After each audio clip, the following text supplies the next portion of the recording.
Okay, we are now at the end of the genesis of the Jaspers, and we make a resume and a classification of the main type of Jasper.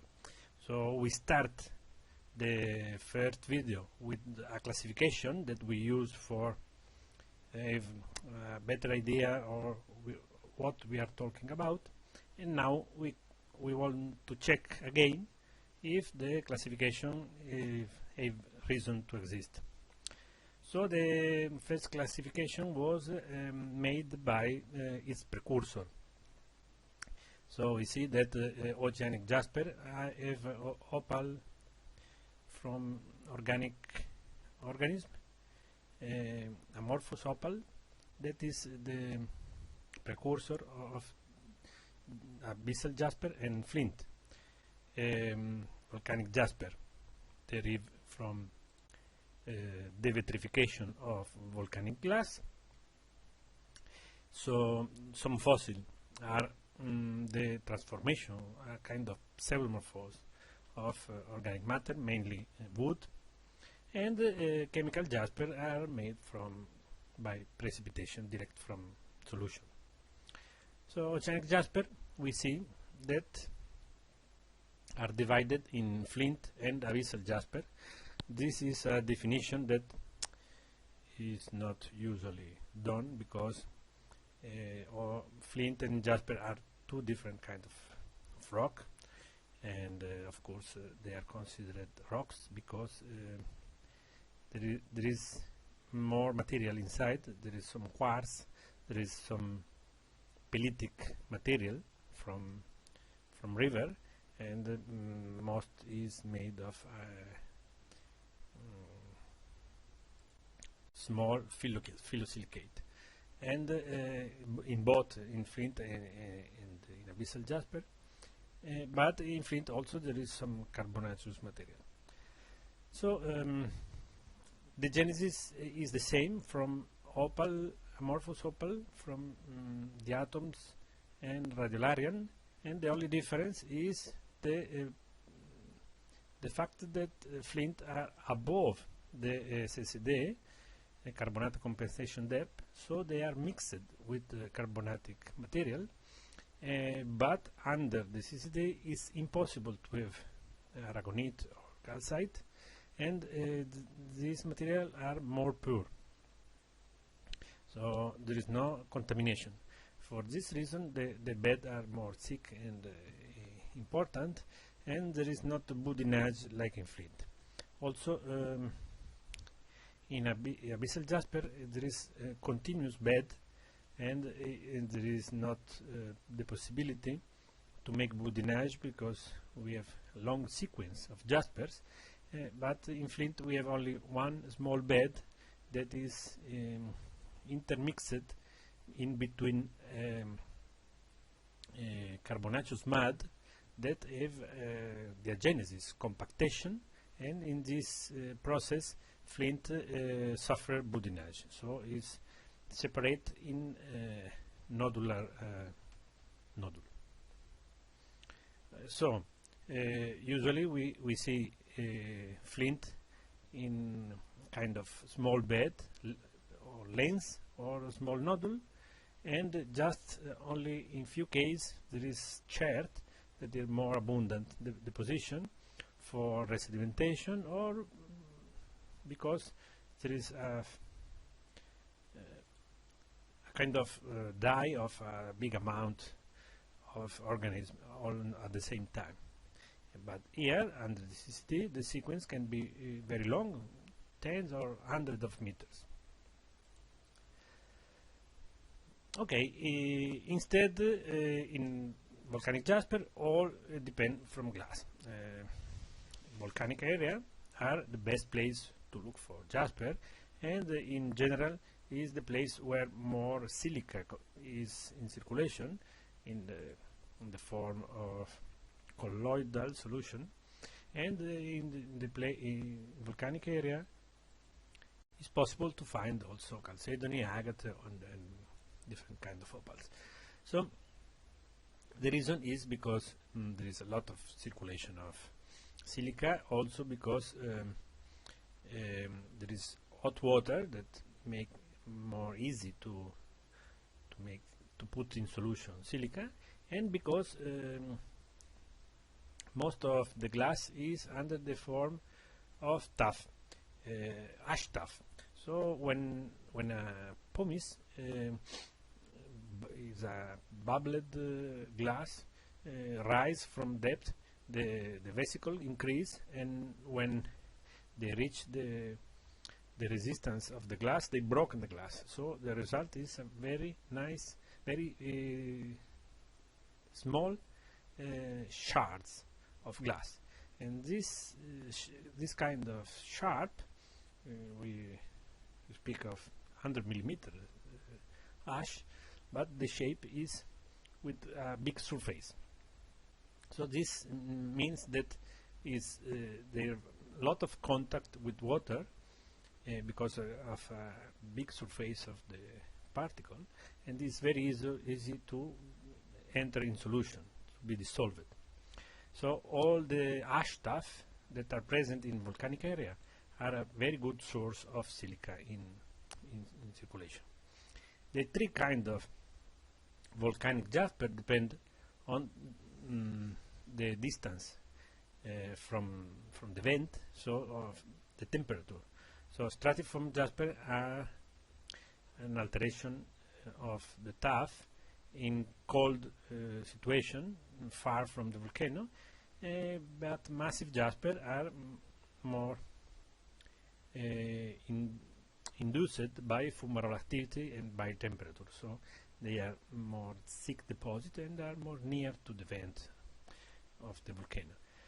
And the rhyolitic jasper are the result of alteration of obsidians. And we know that glass is very unstable, and most of the obsidian in the geological record are altered in a rhyolitic jasper or other kind of stuff. So many of them are transformed in silicated material, so jasper. And the best kind of volcanic area for find jasper is a bimodal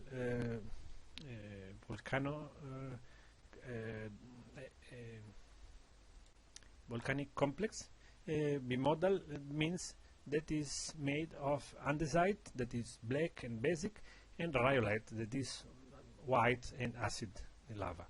So there is some kind of volcano, typically of volcanic arc, that are bimodal. And this kind of volcanic complex are important for have big caldera complex. So if you find caldera very easily in the area where there is caldera, you can find a huge quantity of different kind of microcrystalline silica.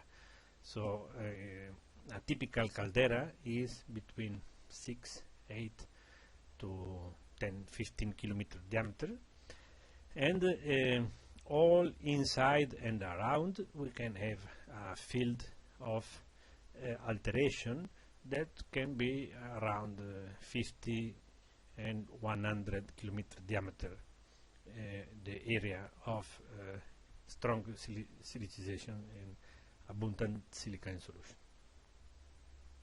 So if you want to look for new deposit, look for caldera. And we divide the rhyolitic jasper in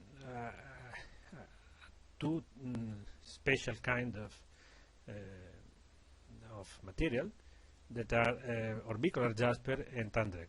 Orbicular jasper is just a kind of rhyolitic jasper that have suffered a further alteration after the formation of spherulite and the transformation of the ground mass in more chalcedony, and the spherulite become banded and crystallized. So this is a secondary process, is a kind of disequilibrium between jasper and chalcedony, and we will see this in our next chapter.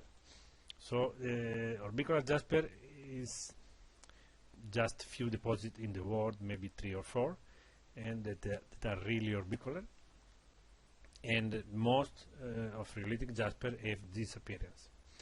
And tandereg is the same process that arrive in tuff.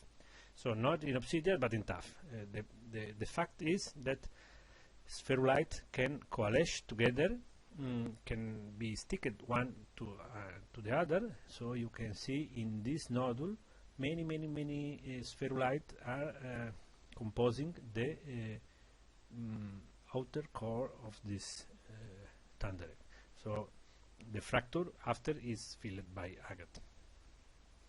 So this is the process of tandereg formation from the dissolution of glass, starting from something is called alkali-silica reaction that we will see in another chapter, and this the glass is liquefied and transformed in gel, and this is the spherulite formation. This is a colloidal solution made of silica. When this colloidal dry, lost volume and make the fracture. In the next rainy season, the fracture can be filled by new water, and more alkali-silica reaction arrive, and more big is the spherulite. So the spherulite can expand, and the next dry season fracture increase and migrate and increase in length. So during the fracture migration, the fracture can meet more and more spherulite that can stick together, and from the tuff they are encountered by the fracture, and they stick together, making a big nodule made of many spherulite all together. So the real factor that made possible the tandereg formation is the presence of the fracture. Without fracture, there is no tandereg.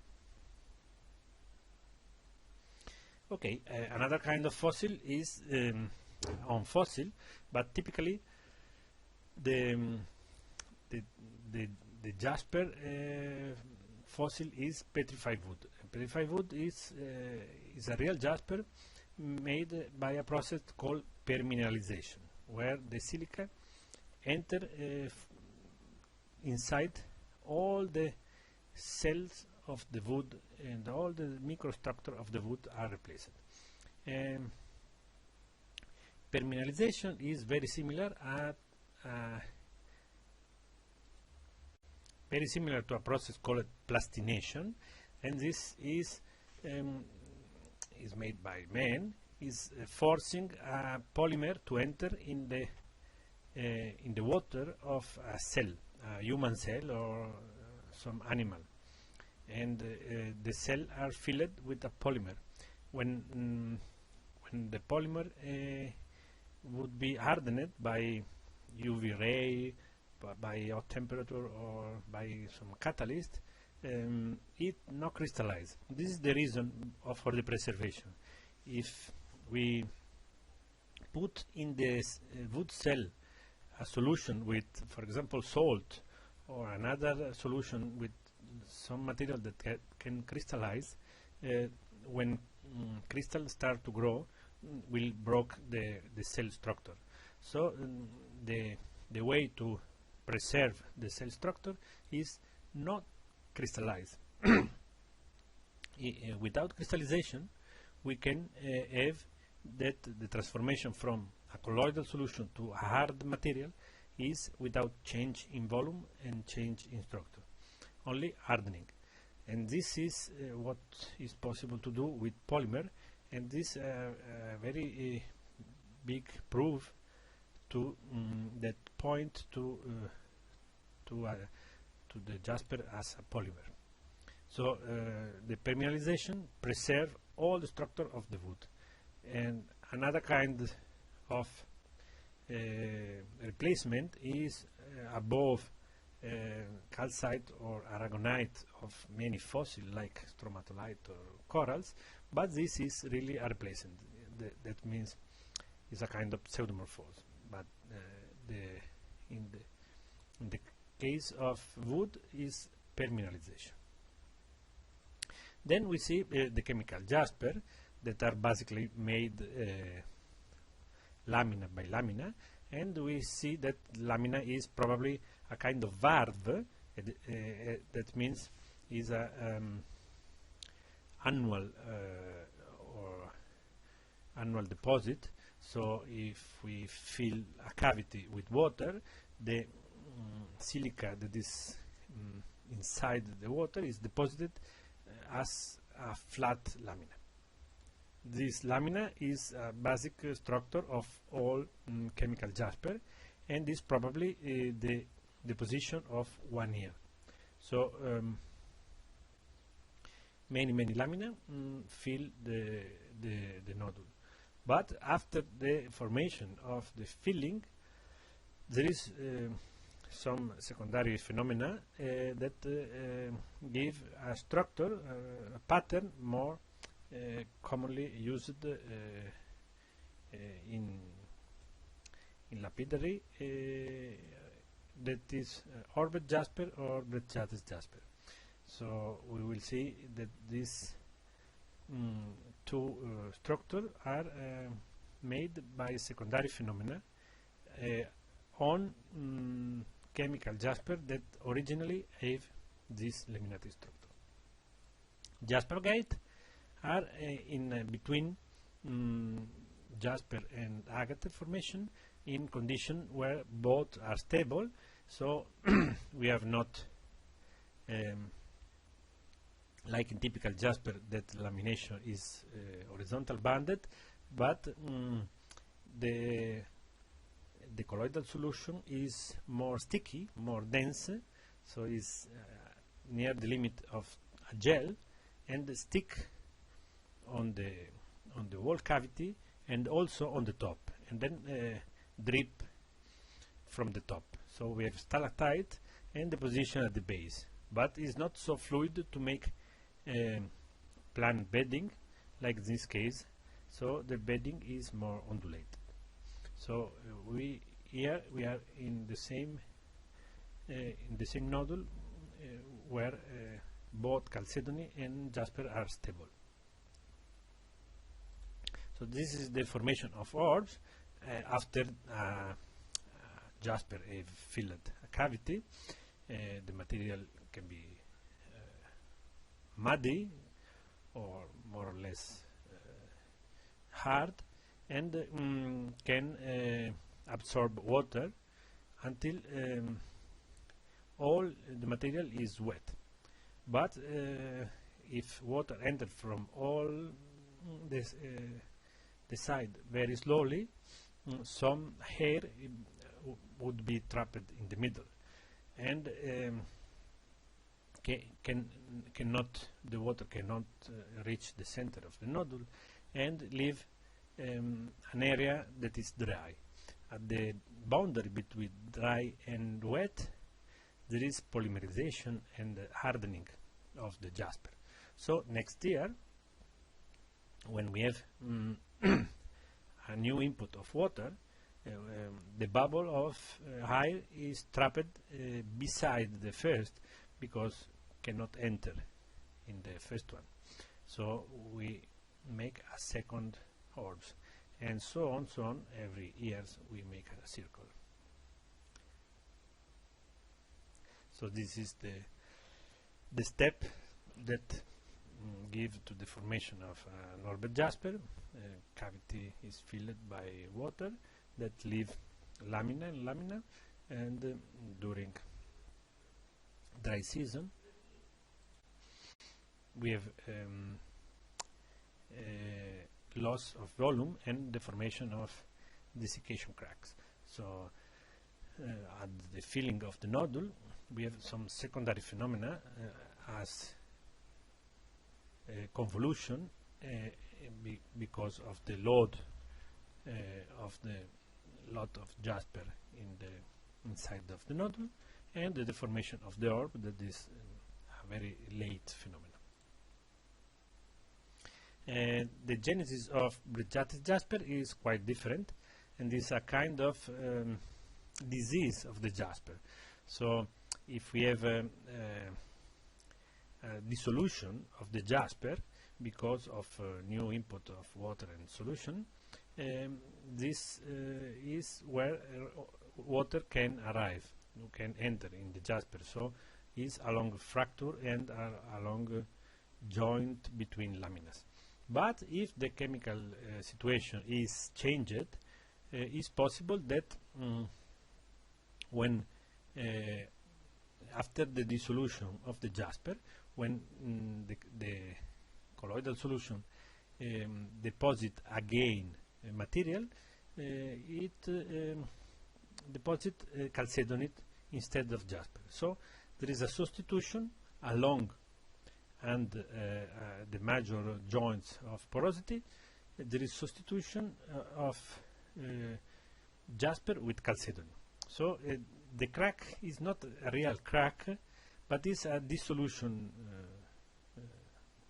vein, and the process is not physical but is chemical. We know that it is very hard, the Jasper, so it's impossible to break physically, and is just a chemical phenomenon. So the fragment of the breccia are not moved and are never fractured one between the other, just there is a kind of dissolution around the fragment. And so this is the propagation of the crack, and for explain why the fragment have sharp edge, we know that a small fracture can be draining the water inside, so make a softened Jasper, an area of softened Jasper, and there is some dissolution along the fracture. When deposit, it deposit chalcedony. So this is the result. At the next year, water enter around the chalcedony and can fill some small fracture because of losing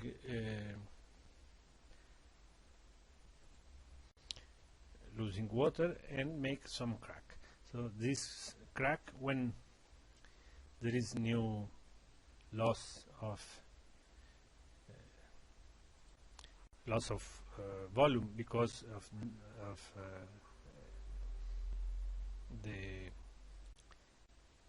the Jasper dry again and make new fracture.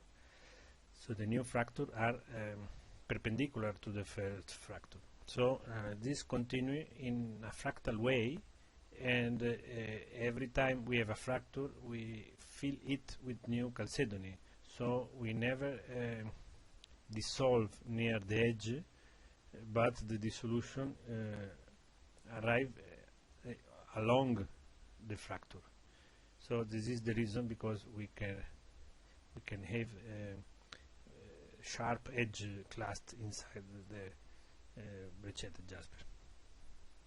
So the dissolution, we see that is very important in many Jasper.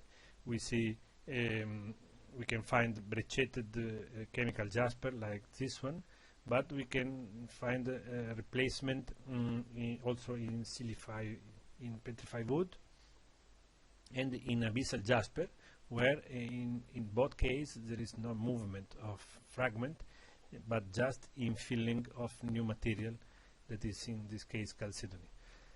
Some dissolution was hypothesized also in some orbit Jasper, this kind of fracture, but in this case was very early phenomena, so the filling was a new input of Jasper, so it was not chalcedony. The more